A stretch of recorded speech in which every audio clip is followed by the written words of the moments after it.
Hey folks, so this is our Rousseau lecture. The lecture is going to be broken up into smaller videos accompanying each slide, and this will round out our treatment of the social contract. Rousseau following Hobbes and Locke in that tradition, but interesting in a number of ways, in particular in his callback to a lot of the Republican concepts of virtue and community that we discussed all the way back with Plato and then also in Machiavelli. And so this takes the social contract and the idea of individual agreement to a different place. And I hope you guys appreciate it.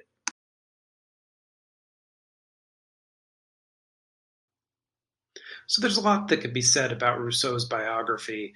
The connections to his thought and his theories are not perhaps as easy and simple to make as the ones we've made with the English Civil Wars to Hobbes and Locke, but I think that it's important to get a sense of Rousseau. He was born in Geneva, Switzerland.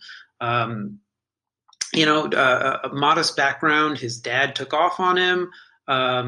Supposedly got into some kind of confrontation fight and had to flee. That's something that Rousseau would also spend his life fleeing from place to place, either because of his behavior or because of things that he wrote. Um, and you can see that Rousseau took on a number of trades. He was an engraver, moved to France. He took off also kind of suddenly for France and Paris. Worked as a notary, an engraver, a musician, and a music teacher.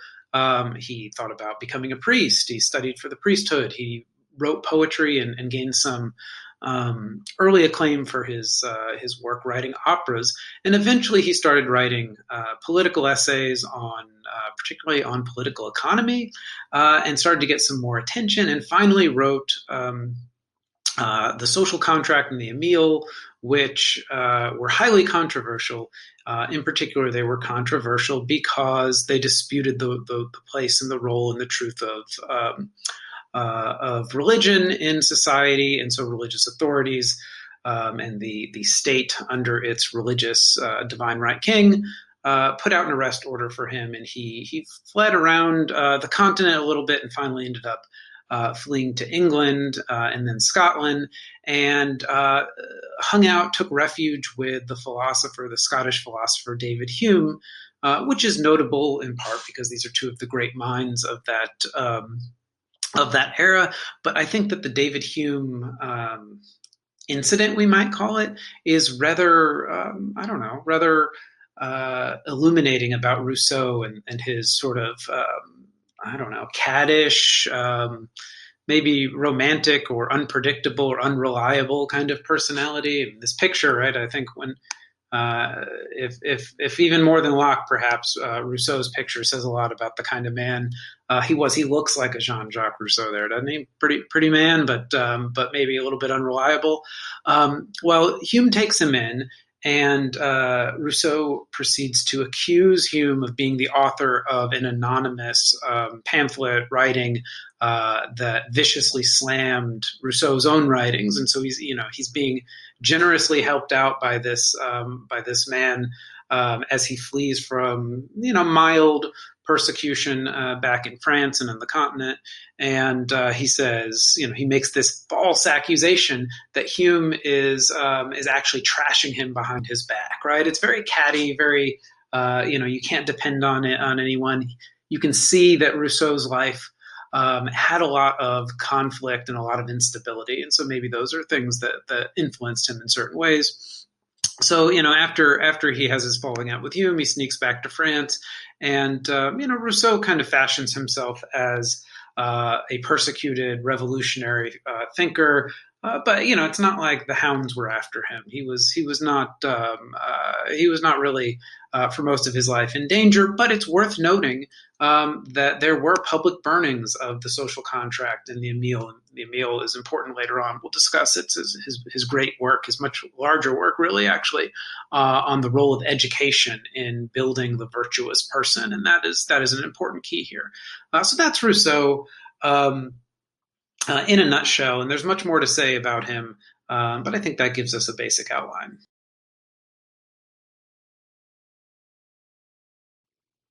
All right, so why do we care about Rousseau? Historically, one of the reasons that we care about Rousseau is that he was a major theoretical influence on the French Revolution, and we might say for better or for worse, because there's a lot to like about the French Revolution, but a lot not to like, right? Am I memeing this right? How it started, how it's going. Yeah, right. The ideals of the French Revolution, a lot of it embodies what is most noble about Rousseau's call for freedom and for equality, including not simply political equality, but material equality. The idea that equality is not simply some, right to be abstractly equal, but it's the right to have equal stuff, food and housing, and a share of society, and that's often associated with Rousseau going back to Plato and going forward to Marx. The idea that these concepts between the material stake you have in the society and your ability to be a functioning member of that society, and in Rousseau's terms, freedom, Marx's as well, is an important concept for Rousseau. But of course, the French Revolution, and the French Revolution takes place, a decade or so after Rousseau dies. It ends up with a lot of revolutionaries beheading each other and beheading their detractors, and a lot of censorship and uses of force that don't seem to be right, quite in keeping with its noble origins. But maybe some of those problems, some of the revolution went bad. Maybe some of that is embedded with the ideas that give rise to it in the first place.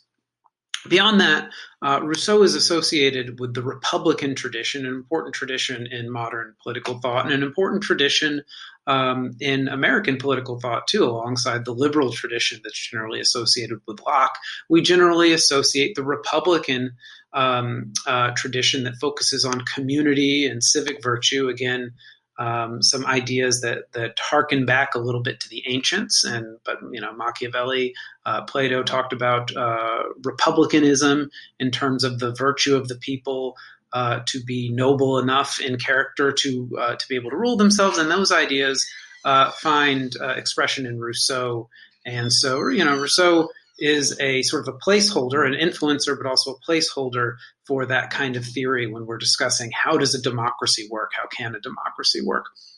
He's also associated with this idea of direct democracy, that not only should the people be represented, but they should be strong participants to the point where they are making all of the laws that govern themselves, right? In a direct democracy, much like back in Athens, which Socrates was complaining about, but much like back in Athens, all of the citizenry gets together and makes the laws collectively for themselves. Which also means that Rousseau is, for that reason, for other reasons, associated with the idea that republics need to be small, homogenous communities where there are really a significant and unified community of interest. And this was one of the major fault lines in discussing, how and if the American state should be built, this big, diverse state that ranged across the 13 colonies and eventually much larger. A lot of the Republican thought at that time said, no, you need to base the core of political communities in small cities or even in small states, and therefore we should retain state independence and state rights and state sovereignty, so that smaller communities, maybe they work together, but they are their own independent political units, and that's the only way those units are going to be able to be truly free, be truly democratic, be truly Republican. And so those ideas are contested in the American Revolution. And Madison's most famous theoretical contribution, Federalist 10, says actually no, kind of like Machiavelli, we can actually do a better job sustaining a republic by building institutions that play interests against each other in a way that is constructive and contains and makes use of the energy of their conflicts. By contrast, Rousseau takes the position that that no, what we need to do is unify the interests so that there are not major cleavages and conflicts within society. And this, of course, leads to The problem with Rousseau, that is what he inevitably ends up advocating, a recipe for totalitarianism, for unifying the population under specific ideas, specific beliefs, even specific civic religious beliefs in his case. And so, like with Plato, we started with this all the way back in Plato, where can we do better? Can we build a better life for people in a more ideal state, where somehow combining uh, people with a state that makes them better produces overall a more utopian society, right? A revolutionary utopian society. But lurking in the background is this idea that in order to get the project off the ground, you have to control um, how people live, what people think, um, move against these ideas of individual liberty that we see a lot in Locke. And is that a recipe for totalitarianism? Is it too dangerous? Is it never going to work? And that is the real sort of rub with Rousseau, the highest utopian goals of freedom and equality, but also the dangers of overreach by the state.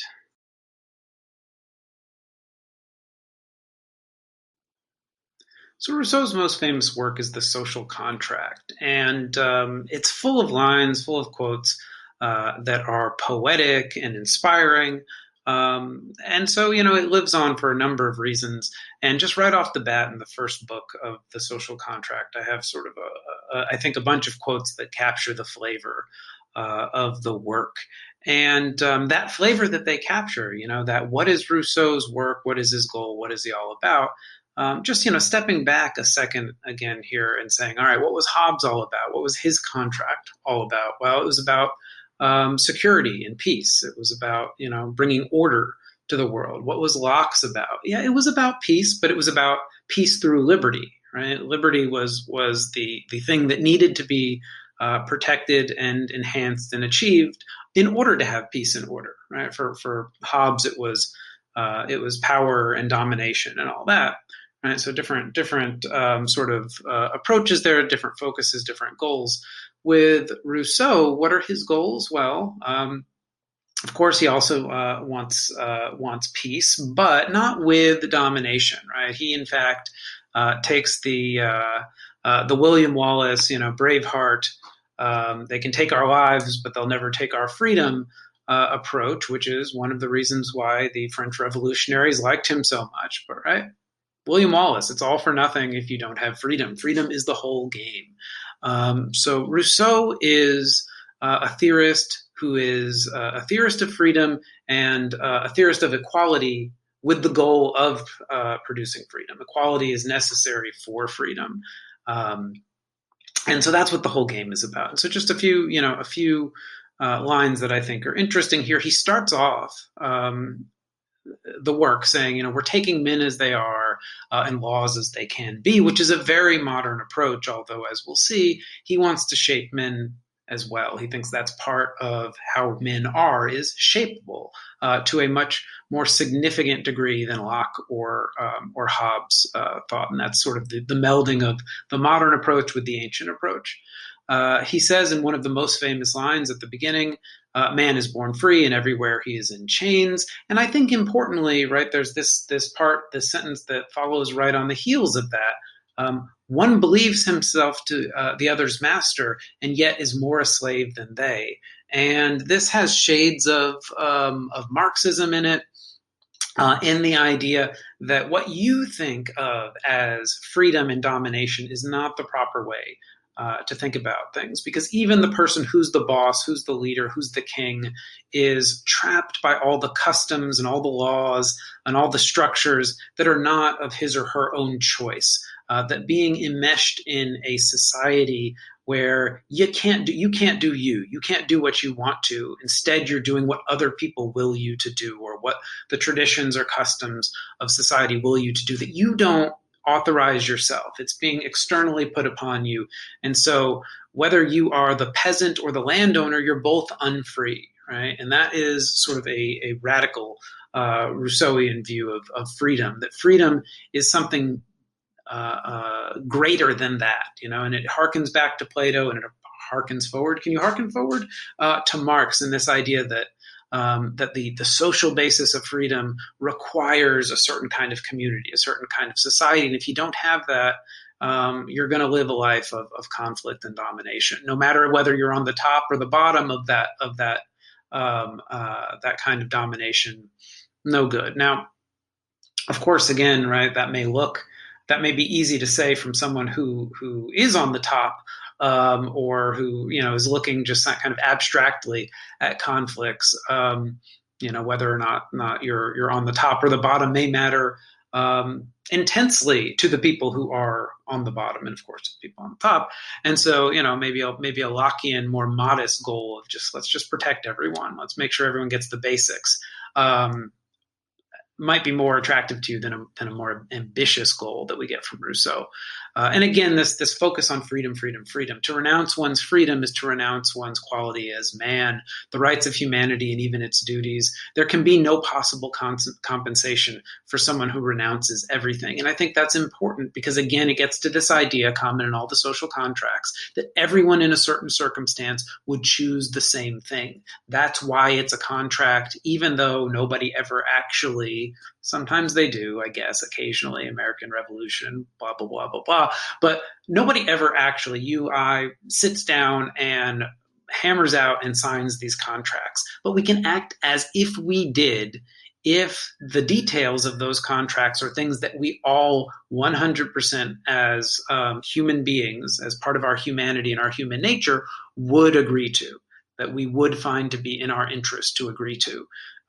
Then we can treat it as a real contract. And so, for Rousseau, he's saying here that, of course, you're not going to agree to anything that robs you of your freedom. And of course, you'll agree to anything that gets you back that freedom if you've already lost it. And that is the basis for the contract for Rousseau.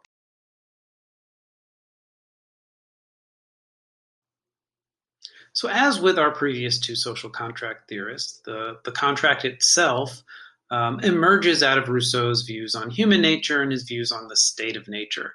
And I think that, a very simple way to look at the three theorists and their views on human nature is something like Hobbes, people bad, Locke, people better, Rousseau, people really nice. And that leads to a situation in which Hobbes' state of nature is terrible, Locke's state of nature is pretty good, and Rousseau's state of nature is great. And I think that that's accurate as far as it goes. But, whose view on human nature, whose position on the state of nature is nicer, Locke or Rousseau? I'm not so sure, right? Because Locke, remember, gives us this very social, very cooperative, based on human rationality, human nature and state of nature, where everyone's cooperating and society is humming along in a very nice way. For Rousseau, the actual state of nature is much more isolated, and people are really much more indifferent to each other. They're not gravitating together to live in societies. It's more that they are self-interested, like with Locke, but they like other people too. They're independent. They want their space. They want to, above all else, do their own thing and not be dependent upon other people or forced to do anything they don't want to. And also, importantly, they're empathetic or sympathetic, as theorists of this era sometimes said. But that, I feel your pain. In a sense that this drive, this emotional drive, not a rational drive like with Locke, but this emotional drive of I don't like to feel people suffering, leads through our self-interest, Rousseau thinks, to us helping each other out, right? I'm walking along the side of the road. I see somebody whose wagon has, broken a wheel and they're in trouble. And I say, oh, sure, I'll give you a hand, lifting it up so you can change that wheel. I'm happy to do that. I'm happy to do that, right? Now, this doesn't necessarily mean that I want to build a society with you and want to, start a business with you and I want to start a government with you. No, you don't want any of those things, but you're happy to help and you don't feel good about exploiting other people, right? We talked about this a little bit with Hobbes, where where we don't go out. Hobbes wasn't saying that people go out of their way to torture each other because they think that sounds fun and oh, I get off on that.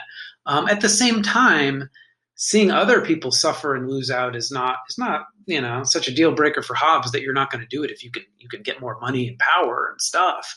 For Rousseau, it's like, no, you're not going to want to do that because seeing other people suffer makes you feel bad. Like you don't like that, and so people are going to kind of hey man, how's it going, right? Like you need any help with that? No, cool, all right, let's go upon our ways.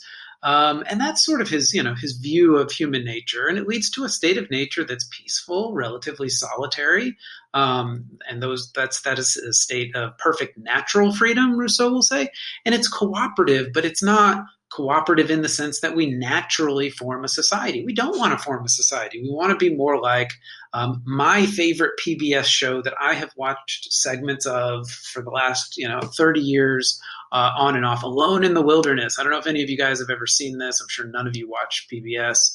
But Dick Prenneke, this dude who went out to live in Alaska by himself, brought some supplies and occasionally had his buddies fly him in some supplies and things like that. But really, he just wanted to be on his own, and he wanted to build this cabin, and he videoed it for many years. And I just love it. It's like fascinating to watch, and so like just it's like Bob Ross for me in terms of like something that just relaxes you. But Dick Prenneke, he wanted to go live by himself and not be bothered by people. He didn't hate people, but just he wanted to be independent and do his own thing and not have anyone else's rules or needs or customs or wants to be put upon him. He wanted to do what he wanted to do. And I think Rousseau thinks ideally the state of nature is actually a bunch of people kind of like living in nature by themselves or with their families and doing their own thing.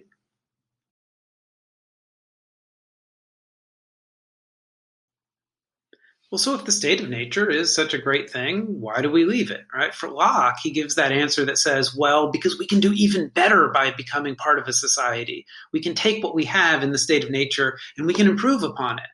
Not so for Rousseau, right? There is no go into society and make the stuff you've got, the natural freedom of the state of nature, better. Instead, we leave the state of nature through no choice of our own, right? Dick Prenneke in the last slide is out there living by himself in Alaska. Well, where are 9 billion people going to go out and have a big chunk of land and live by themselves, free and apart from everyone else? And by the way, even Dick Prenneke, all of his tools and a lot of his supplies came from other people, right, who were living already forced into, or if not forced, in society. And so for Rousseau, what happens, the reason we leave the state of nature, and this is, I think, to his credit, he's like, there is no state of nature. Where are you going to go to live in the state of nature? There's society everywhere. There are people everywhere. There are demands on resources. Why do you think there's so many people I see across this world in poverty? Because there's scarcity of resources. So what do you mean, Locke, right? He's not talking directly to Locke, but what do you mean, Locke? Go, like if everyone can go take what they want and have enough. Nah, that ain't it, right? So what Rousseau sees is because of population density, because of resource scarcity, just because we can't avoid each other, we are pushed into contact with each other. We are pushed to naturally, because of the constraints of this world, to create societies. People start living in towns and communities and things like that, because it's the only option they have. And what happens? All their wants and their desires start conflicting. They become less happy-go-lucky. Yeah, you do you, I'll do me. And they become more interested in dominating each other or to avoid domination. They actually become in society a little bit closer, not like Hobbes thought people were, but closer to that, right? They become less virtuous, less noble, less, just sort of naturally, yeah, let's all do our own thing and leave each other alone. And beyond that, right? It's like, geez, like this stinks. Everywhere I go, there are rules and laws and other people. I have to pay my debts and I have to do my job and I have to follow the laws. And I didn't make any of those things. I was just born into this society and I'm stuck living by all its rules. None of them are ones that I chose. This sucks. I'm not free at all. And again, right? Man is everywhere born free. Man is born free, but everywhere he's in chains. right? Living in society, a society that you didn't choose, that you didn't authorize through your choice, is to be unfree. And Rousseau says this is the worst, and we're all in it. Everyone, everywhere I look, is in it. Now, also, it's not just that you're unfree, but you are being dominated, because domination of others is something that, again, doesn't arise in the state of nature. It's something that arises in society, and again, that is sort of a double form of oppression there. So yeah, Rousseau would say, hey, if we could stay in the state of nature, we would, but we can't. We don't choose to leave the state of nature. We're kind of thrown out of it. So why do we contract? Well, it's because the state we find ourselves in, the state of society, sucks. It's terrible. And so we can't go back, right? There's no turning back and let's get out of society and go back to the state of nature. We got to go forward. And how do we go forward? Well, maybe we can get that freedom back.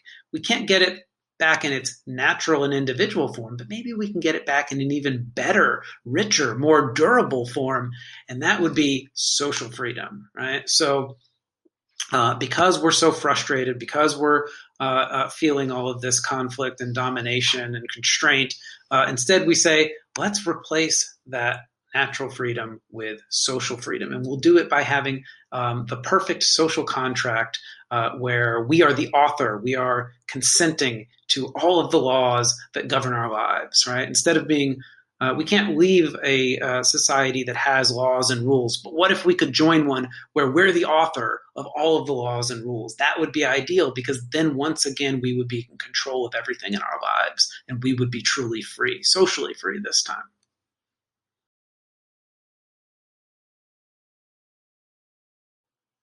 So at this point, things start getting confusing for people with Rousseau, and it's understandable. Rousseau is difficult. How do we get social freedom? How do we enter into a society where all of what we want, every rule, every norm, everything that governs society is something that we choose? Well, Rousseau thinks, and this is where maybe it gets dicey, that if you have the kind of community where you are totally dependent, everyone is totally dependent on the community, the kind of thing that the Greeks took for granted as just the way life works. Well, you got to have the community. You can't live a good life without the community. Rousseau says, well, it's not any community, but if you can build that type of community, then everyone will recognize that, wow, everything I want in life is dependent on the community thriving. And so anything that's good, that protects, that enhances the community, that's good for me too, right? That's actually what I want. I want, I don't want the community to be invaded by the hordes from next door, from the state next door, and nobody else in the community wants that either. We're all aligned and perfect. And you can actually see that in some times of crisis where everybody comes together and works together for a common purpose, because we see that, defending the city against the invaders or against the natural disaster or something like that is a common purpose. And Rousseau says, well, can we build a whole life? Can we build a political community entirely around that kind of sentiment in non-disaster times? Right? Can we make every law, every norm, every decision of society sort of unified around our same interest? Right? And if we have all these same interests, then they don't bump into each other. It's not what I want and what you want. It's always what we want. And that's what he's trying to do. Can we come together so that we're always pulling in the same direction, not pulling against each other, and thus we are enabled to move freely in the direction that we all want to go again? And that's, right? That's like imagine a dozen people yoked together like sled dogs or oxen or something like that. They're only constrained by the yoke if they don't all want to go in the same direction. If they all want to move in the same direction, then they're all getting to go where they want to go. If they all want to go in different directions, then some of them are going to pull the other ones along where they don't want to go. And Rousseau's saying, is there a kind of society where we can all pull in the same direction? Can we build that society?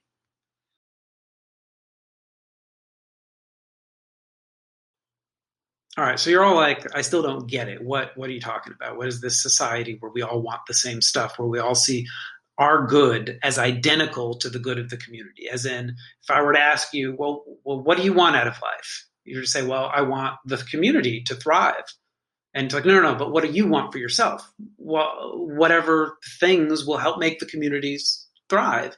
I want to serve the community. I want to help it. I want to help my fellow citizens. That's all I want out of life.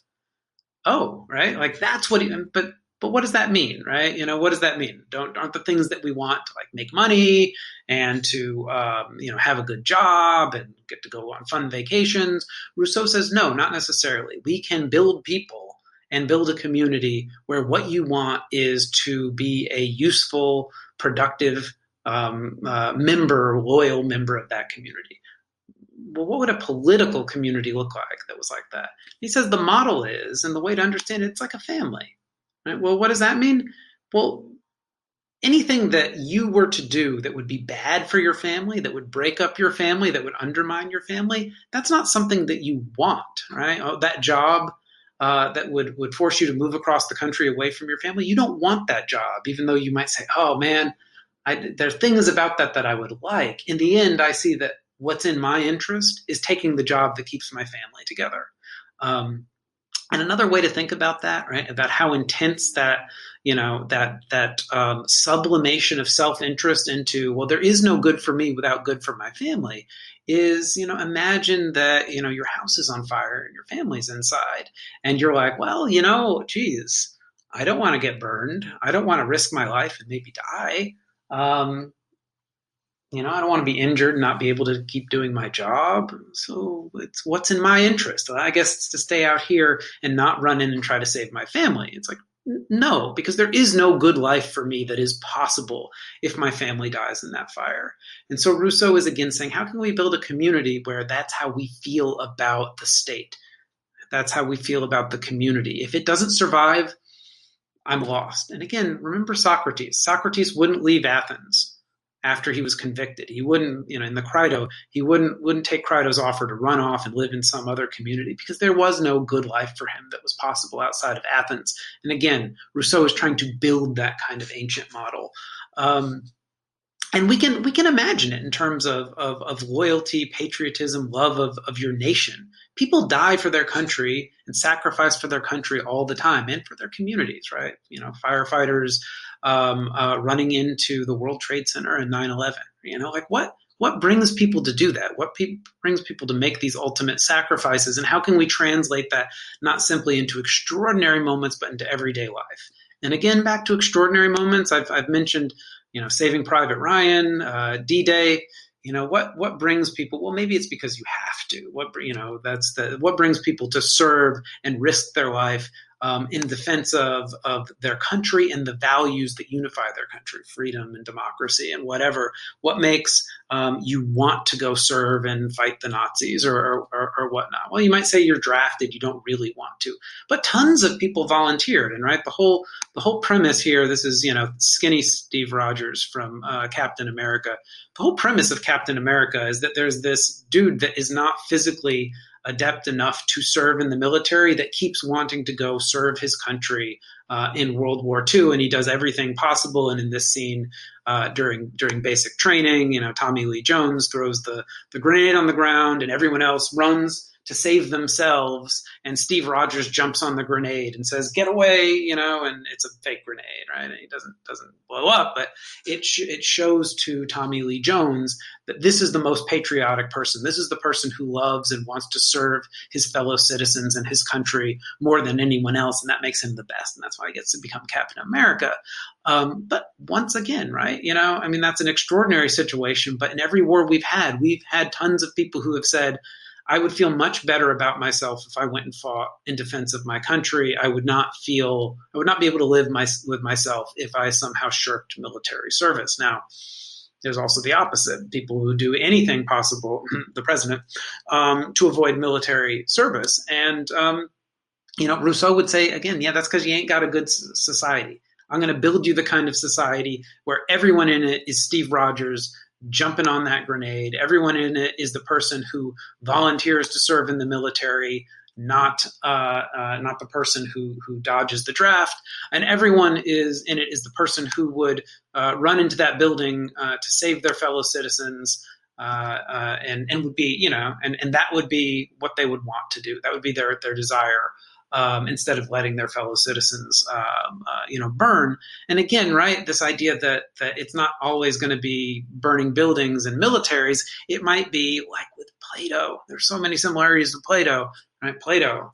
It might be just doing your part, serving your community by, being a good baker or something like that, by going to the 4th of July parade, by, raising up your kids to love the country along with everyone else. That these small acts of life, if they're all coordinated together with this idea of serving the good, the common good, the community, then your life is going to have meaning. It's going to be a good life of service, but not like with Plato, just because you are serving the community, but because you're serving the community that makes you free, right? And that's the trick with Rousseau. That's the modern spin. It's not simply that it's the good community, right? You're not at the bottom of the triangle that Plato has of you're the baker and you're the farmer and you're just doing your part and you're happy to do your part because you're happy to do your part. You're happy to do your part because you recognize that the community is everything to you, and only in that way can you be free, is by what can you do? You can serve the community. You always have that option. It's what you always want to do. That unification of your personal wants, what you want for yourself, and what is good for the community. If we can align those things, that's the goal of Rousseau. Maybe it doesn't make sense to you. Maybe it's hard for us to think about it, but it's this blending of modern and ancient values that makes Rousseau so very interesting and makes the Republican train of thought a bit more complicated, but for some people a bit more interesting than the liberal tradition of political thought.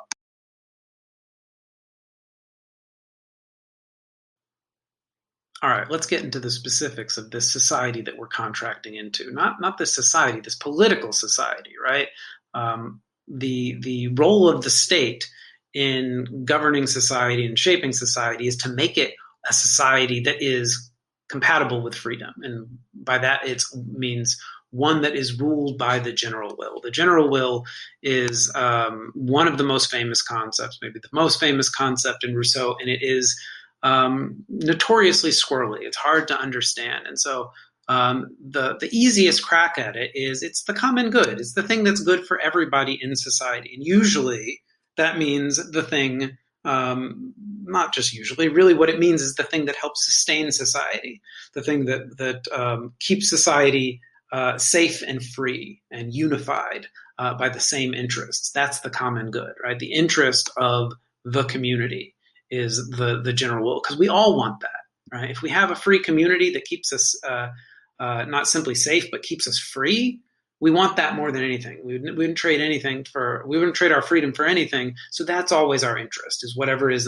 for the good of the community, and not simply, right, the good of the community in a Hobbesian sense of the community surviving, but a community that has a common interest, that has a common good, right? You have to have a general will for a society to be legitimate and free. And what does that look like? Well, so first off, it's what everyone would choose, right? It's what everyone would choose. That's why it is free. It is any individual who's put into this situation would want to maintain the state, maintain the society that is unified and free. And so again, everyone's choice is the general will here. It's not like there's one for me and one for you. No, for all of us in society, it's the same. So in operation, what might that look like? Well, it might look like consensus governance, right?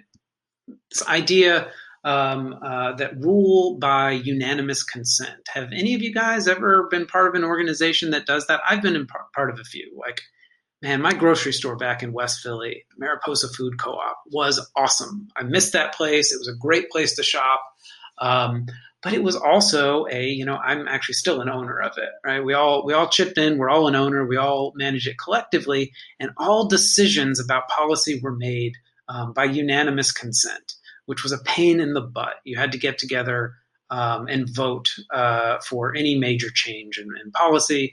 And right, it was hard it meant that everyone had to constantly be participating, and if one person says no, well, then you can't get anything done. I was also part of the West Philadelphia Cooperative School, which was a preschool that was owned by the parents and operated collectively in terms of unanimous consent, and you'd have to go to meetings. And if somebody said, no, I don't want that policy, right? So imagine with COVID, should we open? Should we not? Should we require masks? Should we not? Everyone has to agree to everything.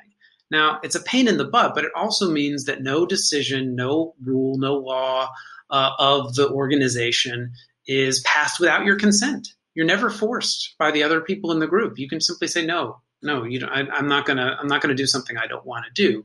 And the collective doesn't force you to do it. Now, this sounds crazy that we could actually have a government based on this kind of principle.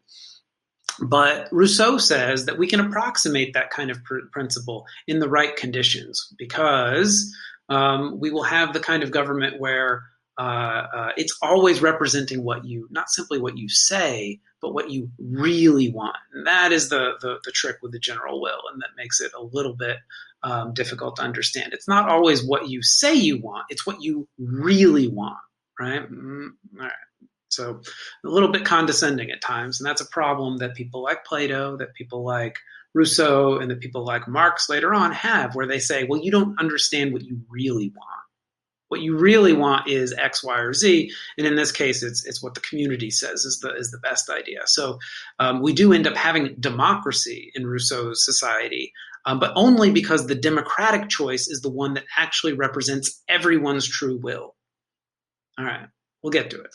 Now, what this is not is it's not your particular will. This is something that he contrasts. This is not, I want lower taxes so that I will pay less. It's, I want lower taxes whether or not I pay less. Maybe I do, maybe I don't, because I think lower taxes would be good for all of us as a community. As a community. You got to put on your as a community hat. As a citizen, I think that this would be what would be good for all of us. The opposite of that is sort of an interest group society, a pluralistic society like the one that we live in, the one that Locke saw, the one that Madison talked about, where this group and this group and this group and this group all have their own interests, and they get together and they negotiate and they say, all right, let's all compromise and come up with this solution that it's not really what any of us want, but it it's good enough, and it allows us to coordinate and work together. And we'd all rather have this than split up and go our separate ways. No, it's not. That is what Rousseau would call the will of all. It's not a sum of us all voting together, and whoever is strongest, whoever can get the majority, forcing the minority to follow their rules. There has to be a single best for everyone approach. And when we vote, what we're doing is we're trying to all figure out together in a discussion, and not really a discussion, just a declaration of what we all think individually is best for the total group. And through that process, we figure out together what is best for us all, right? And it's a little bit different from us voting and saying, well, let's do, as Locke says, what the majority wants. It's, no, let's figure out what we all want through democracy. It's a little bit of a different spin there. And again, what Rousseau wants to avoid, and I think that this is, there's a strong strain of this in democratic theory of, the problem with democratic theory is that the majority can do whatever they want to the minority. And Locke says, well, no, because you've got human rights. And it's like, but do you? That's Locke comes up with a limiting factor. Rousseau comes up with a different limiting factor. It's no limiting factor. It's like, or it's the opposite. It's a complete limiting factor. It's that you can never force the minority to do what they don't want, unless it's what they really want, and they just don't know it. Right? And that's sort of does that make sense? Anyway, next slide. We'll get a little clearer.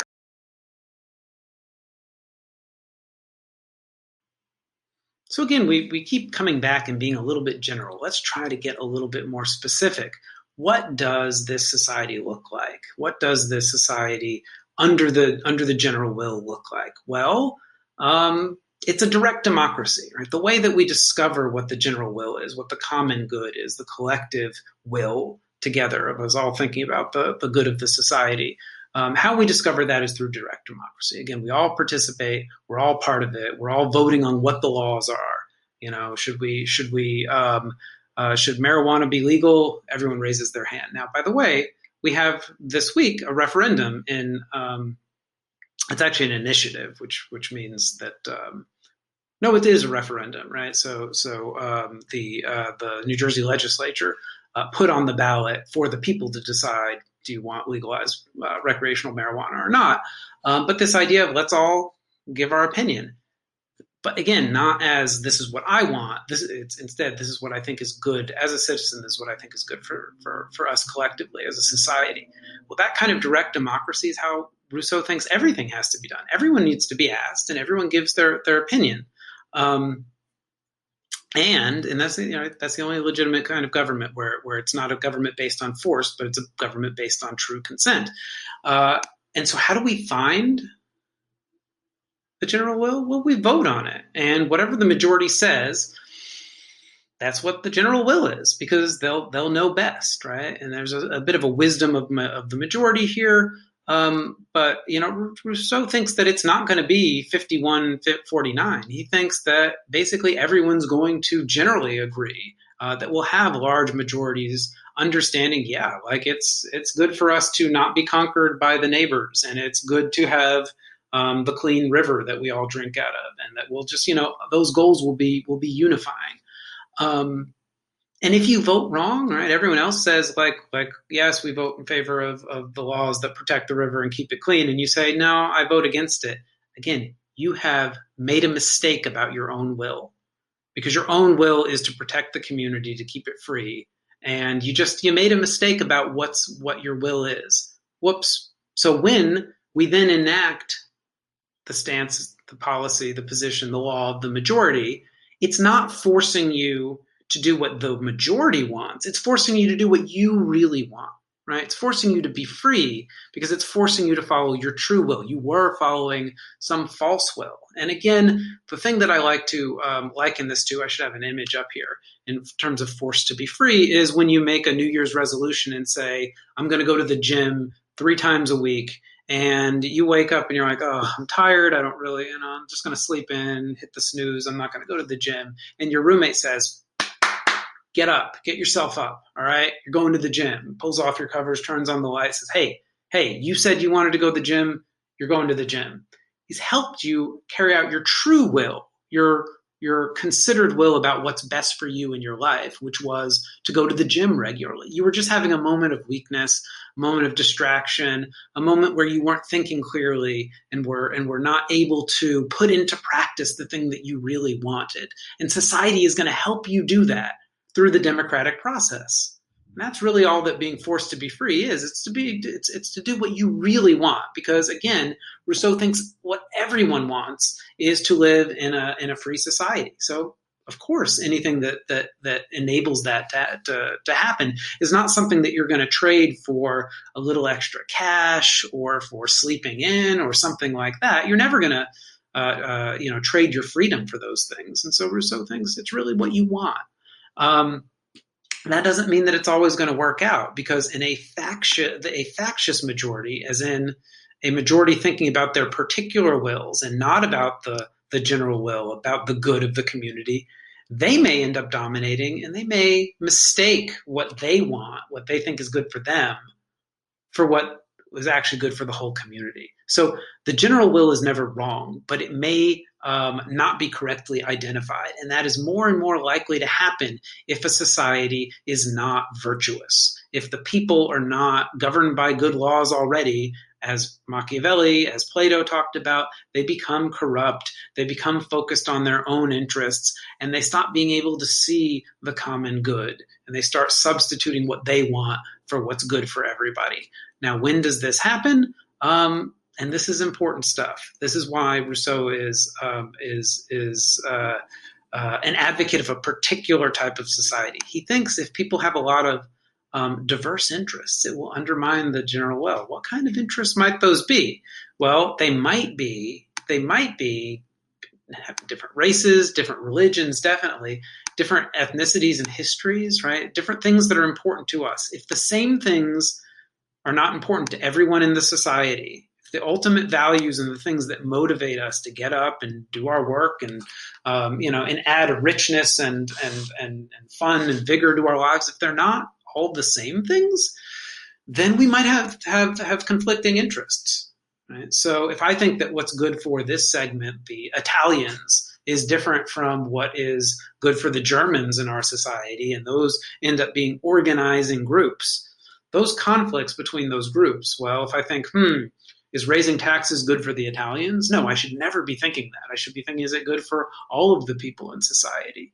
And all of the divisions in society that make us think, all right, the first thing that comes into my mind when I ask whether or not that's a good policy, is it good for my people? If my people is some subset of the community, you are in trouble, and that's where you get to the will of all, or which is people focusing on their particular will, their particular good, instead of the community good. Now, what divides? Yeah, so all these other things maybe divide society, and that's one reason why you maybe need a small, homogenous society. And by the way, some people say that is why socialism works so well in Scandinavian countries. Small countries, everyone has a very similar history, culture, language, blah, blah, blah, blah, blah. And also lives in a small, compact area so that they can see that polluting the area or, having bad zoning policy or whatever it is hurts everyone because they're living in the same conditions. That gets us to the next one, right? So it's not there's geographically all living around the same river makes us all see our common interest in the river, and so Rousseau thinks that again, living in the same ways will help us not confuse stuff that affects us differently from other people for what is the good of the community. And the biggest thing, and the reason why Rousseau is associated with Marx, associated with sort of a proto-communism, much like Plato was. Plato said similar things, that class inequality, that having different material interests, being, when I'm rich and you're poor, I'm focused more on me as a rich person, and I'm separate from you as a poor person, and by contrast, the poor person looks at the rich person and says that we're different. And specifically, it's understandable because you pass a spending bill or a tax bill or whatever, make some kind of policy, and it's going to affect the rich person and the poor person dramatically differently. Now, that also in a big country, it might mean that a law that affects people in California differently from how it affects people in Florida might divide the community, right? Because, it's easy to be distracted by things that are going to cause you to have less money, less resources, less authority, things like that. So Rousseau says, no, you need to keep people's material status and their material interests in the society as similar as possible. And you can't make them worried about, well, if we pass this law or that law, am I going to have health care? If we pass this law or if we pass that law, am I going to have a roof over my head? Or my kid's going to be able to go to school? Am I going to be able to feed my kids?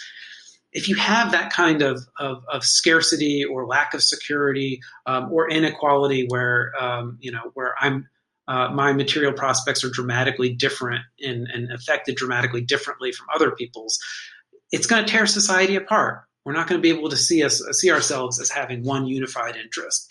And so Rousseau is a theorist of freedom, but he thinks that a certain amount of material equality is necessary. And even today in our capitalistic liberal democracy, there are a lot of people who say, this democracy stuff just doesn't work when there's too much economic inequality because people are unable to see their shared interest in the community. And that's a very Republican idea. That's a very Rousseauian idea. All right, so here's, cutting this off here. This should probably be a separate slide, but we have all this direct democracy stuff. But the people can't run the whole government collectively, right? Like should we, should we change garbage day from Tuesday to Wednesday? Let's all vote. Well, should we change pickup time from 9 a.m. to 8:40? Let's all vote, right? You never get anything done. So what we do is we all vote on the big stuff. But the law is administrated by administrators, people that we elect to go carry out the nitty-gritty of the laws. And in that sense, it looks a lot like a bureaucracy, right? So Congress passes the laws and they say, go come up with regulations for the Affordable Care Act. And then, the Health and Human Services says, all right, well, this is going to be required and this is not going to be, and this is going to be the level that we're going to set this part of the policy at. And the bureaucracy goes and makes and then implements and then enforces all the decisions. So it's not like every person in society is a judge and a jury and a jailer and this and that. Everyone in society votes on the big stuff, the general matters, and then there are administrators that take care of the details. And by the way, he calls that sort of an elected aristocracy. Like the best way to do this, the best form of government is for the people. The people are always the legislature. The people are always the lawmakers. But delegate the specifics and the running of the state to the best amongst us. And that looks a lot like what we call representational democracy. So in one sense, Rousseau is famous for this idea of direct democracy. Everyone, he famously the image is everyone should be able to gather under a single tree and have a discussion, give their views, and then vote, and then those are the laws. Very small. And right, the modern version of this is the town hall meeting, right? The town hall meeting where everyone gets together and they voice their opinions, and then you vote, and the vote carries the day. It makes the law, makes the policy. So there's this direct element to Rousseau, which he's very much tied to, but there's also an element of representational democracy, the kind of thing that we're familiar with, where we elect a president, we elect a bunch of officials, we elect judges and DAs and things like that. Maybe some of them are appointed, and they go carry out our will, right? And that's not that alien to what Rousseau is saying. So can we have both? Is sort of, can we be our own lawgivers, but also have representatives that go put it into practice? Rousseau is aiming, I think, for that.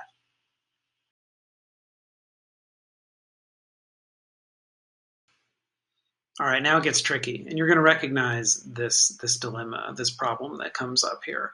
Well, so if people are only able to see the general will when they're virtuous, when they're committed to the community, and they see their identity and their interests as identical to that of the community, how do we make that happen? How do we make people that way?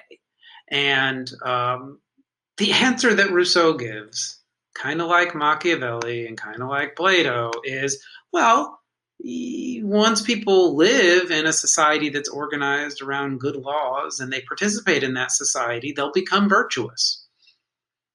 Wait, so they become virtuous by participating in a society that's organized around the general will, but they can't see the general will unless they already live in a society. So how do they make the society that makes them virtuous enough to see the rules that organize the society? Chicken or egg problem, right? This is something that I think comes up over and over again in these revolutionary thinkers, is this idea of, all right, you can only maybe this project is self-sustaining, but how does it get off the ground? Who makes this society organized by the general will if the people can't see the general will until they already live under it? Well, again, one thing that's important to note in terms of Rousseau as a Republican is this idea of Republican virtue, the idea that participation in self-rule and participation in civic culture and in the public parts of life, that this makes us better. It makes us more loving of the state and of our fellow citizens and of all of the good values that unify our people. That stuff comes from participation. And that makes sense, right? When we say that it's your civic duty to go vote, and after you vote, you feel more connected to the society and to the other people who are voting alongside you in the election, that's what, right? That's what Rousseau wants. Or like when you go do public service, when you pick up trash in your community, you feel more connected to the community after you do that, right? Actually participating, if you go march in a parade with or go attend a parade with all your fellow citizens. I mean, maybe it's a 4th of July, We Love America parade, but you could also think about it in terms of, your sports team wins and you go to the parade to celebrate that sports team. Or there's a big opening to a movie you love. The new Star Wars movie comes out and everyone lines up together and they go watch it together. And you feel that connection to people. I mean, I remember riding the train out to in Philly, the Broad Street line down down to the stadiums in South Philly for a Phillies game, and everyone's got their gear on, their Phillies gear, and they're all going in the same direction for the same purpose. And you love everyone on that train; they are your people, right? You would say, like, here, hold my wallet to those people because you trust them. You feel fully connected to them. And again, we feel that sometimes, right, particularly like in times of war, to our fellow citizens. And you can see this, right? We Can Do It, Rosie the Riveter. By the way, this is the original classic Rosie the Riveter. The one that we have today is much different. It was a much less known depiction of Rosie the Riveter. And I just think I can go on forever about the interesting differences between those. But the idea behind both of them, that we can do it. We can do it, right? We can do it. We're in it together. We can do it. We all want the same it, and we're all going to do it together, right? That's the kind of virtuous society that we want. But again, how do you get there, right? How do you get there? So participation in government, a good government, not only is it itself an act of freedom because you're doing what you want, you're putting your will out there into the world and you're governing yourself by your own rules, but you're developing your character. You're making yourself and the people around you fit to rule yourselves, and so it's that double-edged thing. Well, what makes us, we'll figure out how we get this off the ground. But again, it's important to know what makes us virtuous. What's this idea of civic virtue, this idea of commitment to the community, right, which we might call patriotism. Patriotism is a main virtue in Rousseau. We got to love the country, right? And how do you do that? Like, we'll all pledge allegiance to the flag. We'll all wave our flags. We'll all celebrate the 4th of July. We'll all venerate the Constitution, the Declaration. We'll all, do this and have "In God We Trust" on our money, and say also, right, civic religion will say that that America is the chosen people and that our state is somehow divinely inspired and supported. All those things, right? Israel, the Jewish state, they fold their religion into the mythology and the understanding of the state. All of those things help us be committed absolutely to the community. If we if the thing we love and how, who are you? Well, I'm an American, right? Rousseau wants you to say that. What do you want to do? I want to be a good American. I want to be a good citizen. I want to go out and vote. I want to go, protect and defend my community. If there's a war, if America is threatened, I want to be one of the people out there defending it. Why? Because, all of my values are associated with the state. So this is one of the reasons why, again, Rousseau was persecuted and why his books were burned, is because he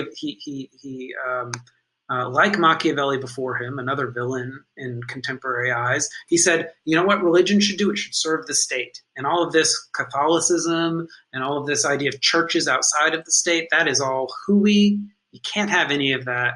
All of the values, all the things that are centrally important to people in life have to be tied up with the specific community that they're part of. And then you'll want to play your role. That'll be what you want more than anything else. That will be your overwhelming desire. And therefore, everyone is again pulling in the same direction to do their part, to play their role in society, right? Like with Plato, similar to Plato, this idea that everyone fills their role, and that through doing that, they live the good life. Well, for Rousseau, they filled their role, and in doing that, they live their free life, which is their good life.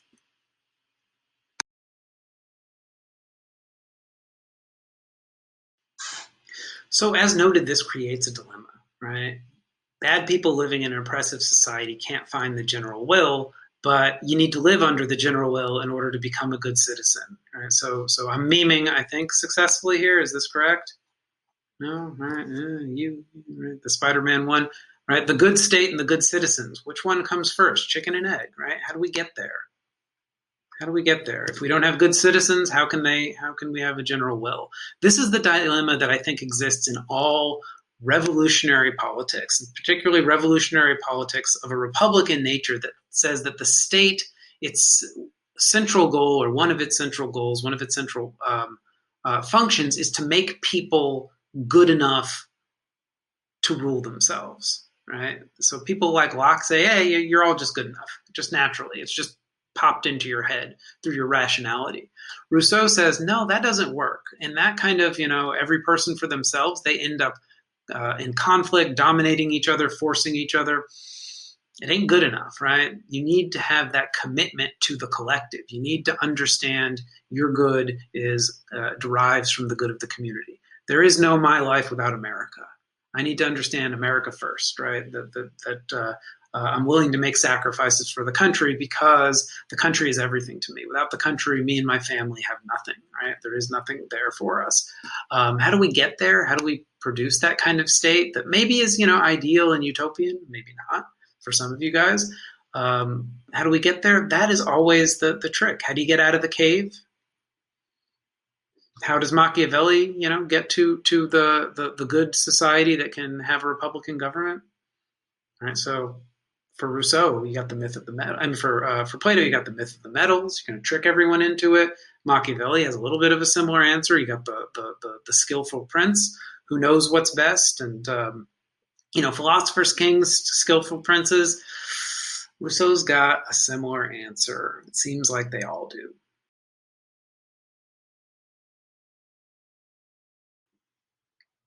So just like Plato has his philosopher king, and just like Machiavelli has his wise prince, Rousseau has his legislator, his one special person, or maybe a small group of special people who have a great soul. Right? They are specifically virtuous. They are filled with that civic virtue, that commitment to the society, and that wisdom to see the good of the society, so that they can see the general will, even when no one else can. Right? So while the general will in the good society is the will of the majority, in the messed up society, it might be, no one can see it except a single super virtuous person. And I know from your reactions to Plato and Machiavelli that a lot of you guys are not going to be willing to eat this. You're not going to be willing to swallow, one person can see better than everyone else. Nope. Right. So that great soul, because again, everyone is not virtuous enough to see the good of society, to see the general will. They're not going to be able to just explain it to you. These are the good laws. This is the good organization for society, because as you can clearly see, it's for everybody's best interest. Instead, you're going to have to use existing religions and values and interests. You're going to have to cajole and make great speeches and convince everyone that you have presented them with the answer. They should all endorse this social contract, this organization for society, these rules, these laws, these institutions, because it's what they want. It's what their will is, their individual will, which has not, again, been fashioned in a way that they can see the general will, but you have to make them think that their partial will, what they want, is what is actually the general will. And so again, it's this idea of only I can save you. And again, right? So I throw this President Trump here because that was when he was inaugurated, right? I'm the only one who can fix our problems. I'm the only one. I'm the special one. And he comes right out and says it, and he convinced a lot of people. Oh, he's the only one who has the answers. Now, does he actually have the answers? How can we tell? Right? Is this just the demagogues again, like Book 8 of the Republic? That's tough, right? How do we know that we have a true philosopher king? How can we tell that they're not just blowing smoke for their own power and their own interests? Well, Rousseau at least has an answer that he suggests for where the legislator comes from, and that's in his much bigger, and a lot of Rousseau scholars and pretentious people would say his best work, the Emile, the education. It's his major work on education. And basically it says, well, if you wanted to, here's how you would go about raising a truly virtuous person, someone who was wise and virtuous and able to see the good for society. So, and it's a big, long example of how to educate someone. So whereas Plato had his little snippet in Book 7 of the Republic, well, here's how you'd raise a philosopher king. Rousseau goes all in. Here's how you would do it. Here's how you would raise a truly good person. And maybe it works. Now, what I think is most interesting about Rousseau's answer how do you raise a person, or how do you get a person who's good enough to see the virtue of society? You can do it in a kind of a parallel process that takes place without a virtuous society already existing, right? So it's this idea that, unlike the ancients, maybe um, Rousseau has a clearer answer of, well, I mean, in general, for most people, you would have to have all the whole population embedded in a virtuous society for everyone to become virtuous. But maybe education can kind of fill in those gaps, and it can get us on the road, and it can move us on the way of making a one or two or three or whatever great virtuous individuals.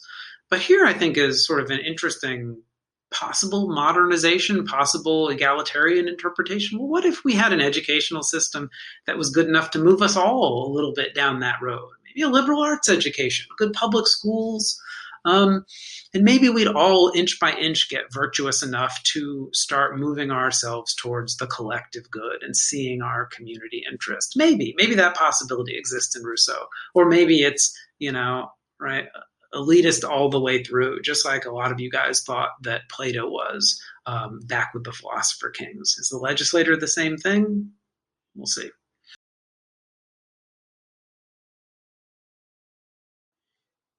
Last slide. So, of course, the threat or the danger of Rousseau is his sort of seeming flirtation with totalitarianism, and that starts with the legislator. The idea that somebody is going to know better than the people and is going to, through hook or by crook, through hook or by crook, by hook or by crook, get the laws in place, get the people to consent to the laws that he or she knows are good for them, but that they may not be able to see. And so when the revolution came along in the French Revolution, and some people were opposing it, well, they were either killed, or the threat of and things didn't go that way immediately, but very quickly, the Robespierre contingent of folks who were in charge said, you know what, the people need to be um, re-educated and reshaped and forced to be free, even if they don't agree with everything we're saying. We know what's best for them. We know what's best for them. And once they have lived under this system, then they'll know that it's best for them too. Right? We can see the danger of that because, Robespierre, who made you legislator? Well, you just took that position, or maybe you were able to convince some people that you had the answers. But this idea of, right, like, let's allow one person to guide us in that direction that everyone can't see. They don't have to explain it to us. They can cajole and convince and maybe terrorize us into following that path. How quickly it lends itself to again forcing people to be free in this sense. We're going to cut off the heads of the people who are unable to be free, and that's going to convince the rest of you to be free by following what we say. Um, and why were people persecuted in the French Revolution? Because they didn't have the right ideas, right? It was part of re-education. Get rid of the people who can't be re-educated and re-educate those who can.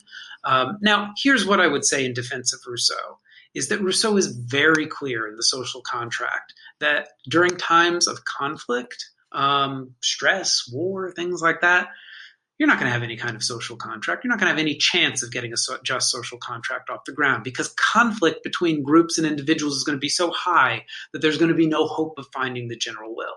You got to do it. You got to start off a just society from a place of peace and stability and common interest, when everyone kind of sees, we can see that we're all in it together, and we can build something more hopeful and utopian. When different groups are internally combative with each other, you're never going to have a chance at justice. So during the height of the civil war of the French Revolution, you're not going to have any kind of chance of finding the general will. I think would be a logical sort of, Rousseau wasn't saying that. Rousseau wasn't saying this is where we should take this. But it's a problem with revolutionary texts in general, is that the good revolutionaries don't always end up being the ones who hold the mantle of representative of that theory, right? That you can't always control who reads your text and how they interpret it, and so some of these ideas maybe lend themselves to this kind of abuse, to the use of the guillotine.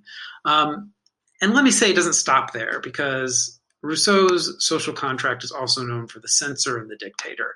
The censor is this running position whose job is censorship, the prevention of ideas and the spread of ideas and the punishment of people who spread ideas that maybe undermine the religion of the state, encourage faction and dissent and division within society, and overall undermine the general will. Those ideas that make people think about, I'm my group, I'm not part of us, or that there's some subgroup within the community, that whose interests should be looked out for independently of the good of the whole community. Those ideas need to be blocked. So Rousseau is an endorser of censorship, just like Plato was. Dangerous ideas need to be silenced. And that this is forever, right? This is a part of maintaining the virtue of the state so that you can have a free state, is censorship. Maybe we're not comfortable with that. And also, like with Locke, right? Like with Locke and his discussion of prerogative, the dictator is a standing position that when the dictator needs to take over and put the laws that the people made, those laws that made the people free, put them aside for the defense of society, well, the dictator's got to dictate, right? And this acknowledgement that controlling ideas and then perhaps setting aside the rule of law, that these are essential parts to maintaining the free society. Forcing to be free seems to take on a little bit of a dark tone, even in Rousseau's own writings. So those are some things that lead to this charge that Rousseau is a totalitarian.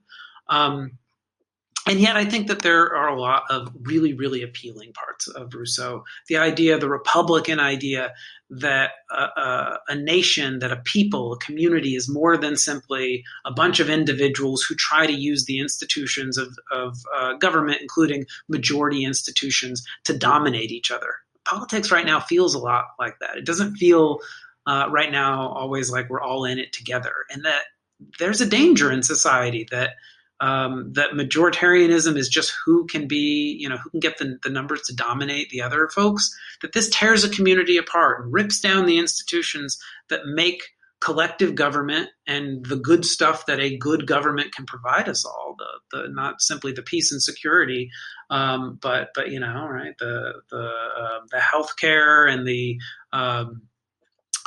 roads and the courts and all the stuff that maybe we need, that Locke wanted, that maybe it needs a little bit more than simply, the right institutions and laws, that it needs some common feeling and commitment amongst the people.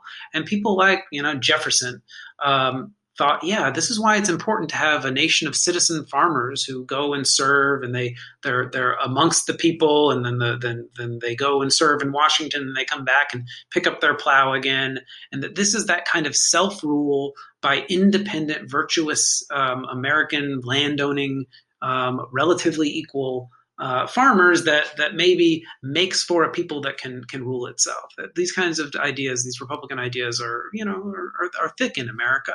I think it's also important, this idea of, maybe there is too much inequality at some point where people just can't see that we're all in it together, that it's ridiculous for Jeff Bezos to go to someone who's living, under a bridge, who's homeless and hungry, and say, hey, buddy, we're all in it together. Let's, the laws and rules and stuff of this, the property rights of this nation, they're all legit, right? Because we're all in it together. And it's like, it really does not feel like we're in it together. It feels like it's me against you and you're winning. That's the kind of stuff that Rousseau said we were getting into the social contract to avoid. And maybe we have too much of that in this country. I think that there's a strong argument that could be made, and is often made amongst contemporary political theorists, that if we had less inequality, that would be the way that all of our divisions, our Republican, Democrat kind of fights and such, would best be solved. That we'd be able to see our commonality if we had more in common in terms of our interests and our stake in this government and in this society. All right, that's it, folks. That's it on Rousseau. Love him, hate him. He's very interesting, very influential. Very poetic. He really gets us thinking, and so an important counterweight to the Hobbesian and the Lockean in particular tradition in the social contract. But next up, John Stuart Mill is going to say censorship. No, man. Right, the society that flourishes is going to be one of free thought and free action and individual rights. So back on that Lockean progressive note with a different flavor with John Stuart Mill. All right.